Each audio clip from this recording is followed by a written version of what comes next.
Άντων Τσέχοφ, 29 Ιανουαρίου 1860, 15 Ιουλίου 1904.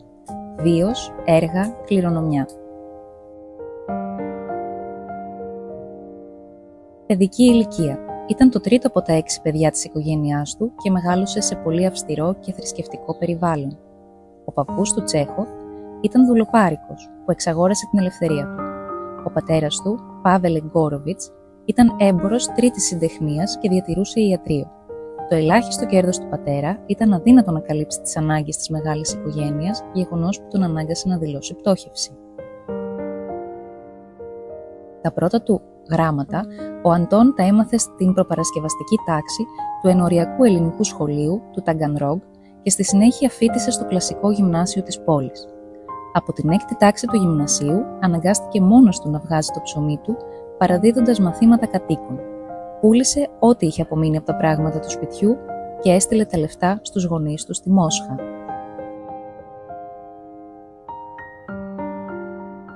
Πρώιμα έργα. Το 1879 ο Τσέχοφ μπαίνει στο ιατρικό τμήμα του Πανεπιστημίου της Μόσχας, από όπου αποφοίτησε το 1884. Από τα χρόνια του γυμνασίου έγραφε χιουμοριστικές σκηνές, αφηγήσεις, μονόπρακτα και ως φοιτητής δημοσίευσε τα πρώτα του ευθυμογραφήματα. Συνεργάστηκε με τα περιοδικά Ξυπνητήρι, Θεατής, Μόσχα, Φως και Σκιά, Θράψματα και άλλα, με το ψευδώνυμο Αντόσια Τσεχοντέ. Το 1884 κυκλοφόρησε το πρώτο του βιβλίο διηγημάτων, «Τα παραμύθια της Μελπομένης» και το 1885 «Οι φανταχτερές ιστορίες». Κύριο έργο. Παράλληλα με το επάγγελμα του ιατρού, αναπτύσσει μεγάλη και σημαντική συγγραφική δραστηριότητα. Το 1886 γράφει το πρώτο του μονόπρακτο με τίτλο «Κύκνιο άσμα», ενώ το 1887 ανεβαίνει στη σκηνή του θεάτρου Κόρς στη Μόσχα το έργο του Ιβάνοφ, το οποίο δέχεται αντικρουόμενες κριτικές. Το 1890 πηγαίνει στο νησί Σαχαλίνη, βόρεια της Ιαπωνίας, το νησί κάτεργο της τσαρικής Ρωσίας, όπου ζει για 2 χρόνια με τους κατάδικους.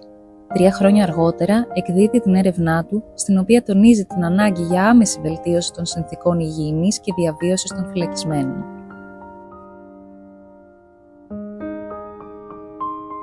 Το 1894 πραγματοποιεί το δεύτερο ταξίδι του στο εξωτερικό και το 1896 ανεβαίνει ανεπιτυχώς στην Πετρούπολη, στο θέατρο Αλεξανδρίνσκι, το έργο του «Ο Γλάρος».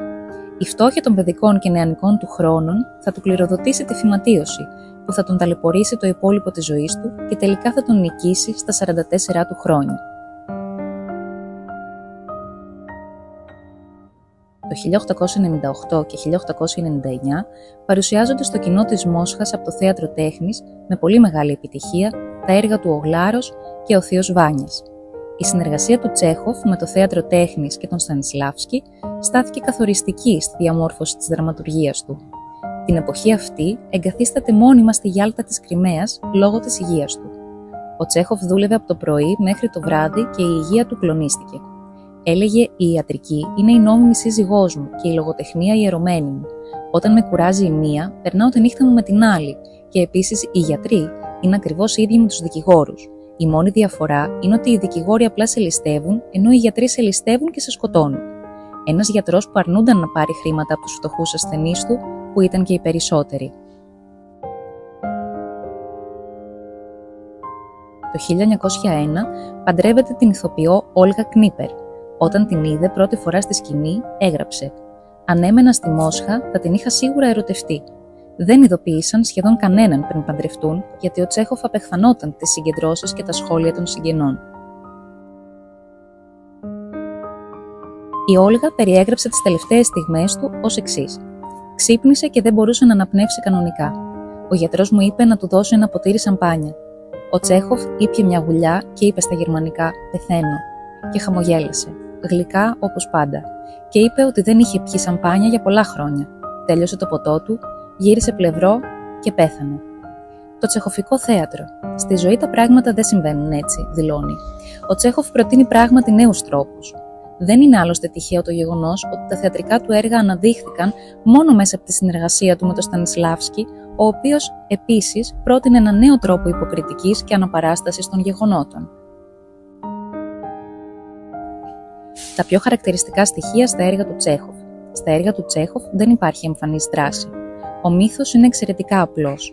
Είναι σκηνές καθημερινής ζωής, δίχως φανερή αλληλουχία, δίχως εκρήξεις και εξαιρετικές περιστάσεις. Βλέπεις τη ζωή όχι μόνο μέσα από τις κορυφές και τις αβύσσους της, αλλά μέσα από την τριγύρω σου καθημερινότητα. Ευχαριστούμε για την προσοχή σας. Ρωσικό Σχολείο της Ρόδου Σοβά, Ελληνορωσικό Κέντρο Πολιτισμού Άντων Τσέχοφ.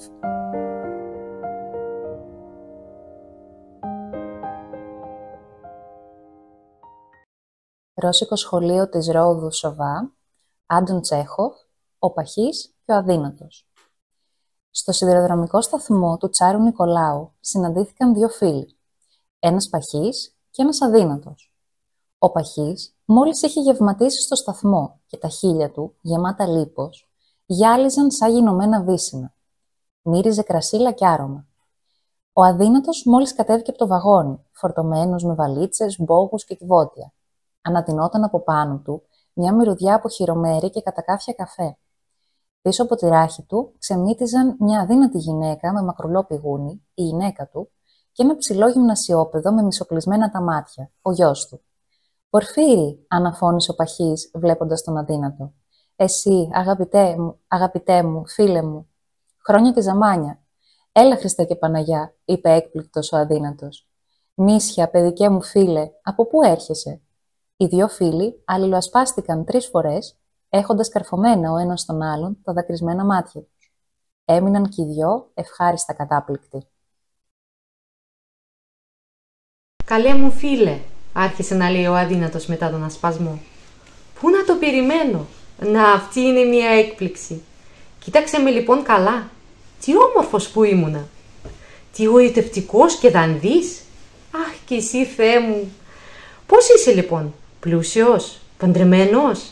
Εγώ, όπως βλέπεις, παντρεύτηκα. Να, αυτή εδώ είναι η γυναίκα μου, η Λουίζα, το γένος Βάνσεμπαχ, Λουθερανή. Και αυτός είναι ο γιος μου, ο Ναθαναήλ, μαθητής στην 3η τάξη.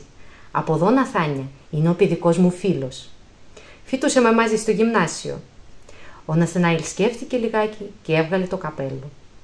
Στο γυμνάσιο φοιτούσαμε μαζί, συνέχισε ο Αδύνατος. Θυμάσαι το παρατσούκλι που μας είχαν βγάλει? Εσένα σε φώναζαν Ηρόστρατο, επειδή έκαψες με το τσιγάρο ένα δημόσιο βιβλίο. Και εμένα η Φιάλτη, γιατί μου άρεσε να είμαι μαρτυριάρης. Χω, τι παιδιά που ήμασταν. Μη φοβάσαι, Ναθάνια, πήγαινε κοντά του. Και από εδώ η γυναίκα μου, το γένος Βάνσεμπαχ, Λουθεράνη. Ο Ναθαναήλ σκέφτηκε λίγο και κρύφτηκε πίσω από τον πατέρα του. Λοιπόν, πώς περνάς, φίλε? Ρώτησε ο Παχής κοιτάζοντας με ενθουσιασμό τον φίλο του. Υπηρετείς ακόμα? Πού? Υπηρετώ, αγαπητέ μου. Έχω τον 8ο βαθμό. Κοντεύει 2 χρόνια τώρα. Πήρα και το παράσημο στα Νισλάβ. Ο μισθός είναι μικρός. Δόξα να έχει ο Θεός. Η γυναίκα μου παραδίνει μαθήματα μουσικής. Και εγώ συμπληρωματικά φτιάχνω ξύλινες ταμπακέρες. Πολύ καλές ταμπακέρες. Τις πουλάω 1 ρούφλι τη μία. Αν κάποιος πάρει πάνω από 10, τότε καταλαβαίνεις. Του κάνω και σκόντο. Κάπως τα καταφέρνουμε. Υπηρετούσα, ξέρεις, σε ένα τμήμα. Αλλά τώρα πήρα μετάθεση για εδώ, ως τμήματάρχης, στον ίδιο οργανισμό. Λοιπόν, εσύ πώς θα πας? Σίγουρα θα είσαι πια σύμβουλος, Όχι, αγαπητέ μου, ανέβα πιο ψηλά, είπε ο Παχής. Έχω ήδη φτάσει μυστικός σύμβουλος. Έχω 2 παράσημα.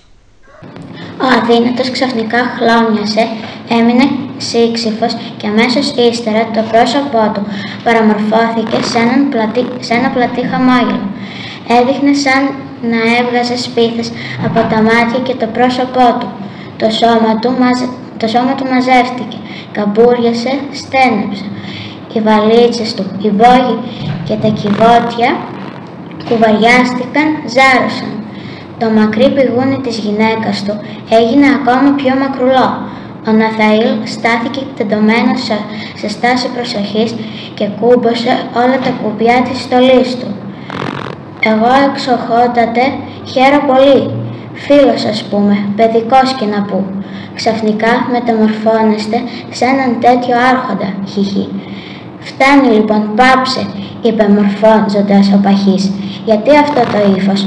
Εγώ και εσύ είμαστε φίλοι από παιδιά και αυτή εδώ η δουλοπρέπεια δεν έχει κανένα νόημα. Προς Θεού! Τι, εσείς? Κρυφογέλασε ο αδύνατος, ζωρώνοντας πιο πολύ ακόμα. Η ευμένη της εξοχότητάς σας είναι σαν ζωγόνια δροσιά. Να, εξοχότε, από εδώ γιος μου ο Ναθαναήλ, η γυναίκα μου η Λουίζα Λιθρανή, ας πούμε. Ο παχής ήθελε να αντιδράσει κάπως, αλλά στο πρόσωπο του αδύνατου ήταν ζωγραφισμένος τόσο σεβασμός, τόση γλυκάδα και τόση ευλαβική ξινάδα, που στο μυστικό σύμβουλο έφεραν αναγούλα. Έδωσε το χέρι του στον αδύνατο να τον αποχαιρετήσει και έσυψε τα νότα του. Ο αδύνατος, πιάνοντας το χέρι, έσφιξε τα 3 δάχτυλα, υποκλήθηκε από το κεφάλι ως τα πόδια και γέλασε χερέκακα σαν Κινέζος. Χι. Η γυναίκα το χαμογέλασε. Ο Ναθαναήλ έσχερε το πόδι του σε στάση προσοχής και το πηλίκιο από το κεφάλι του έπεσε κάτω, όταν και οι 3 ευχάριστα κατάπληκτοι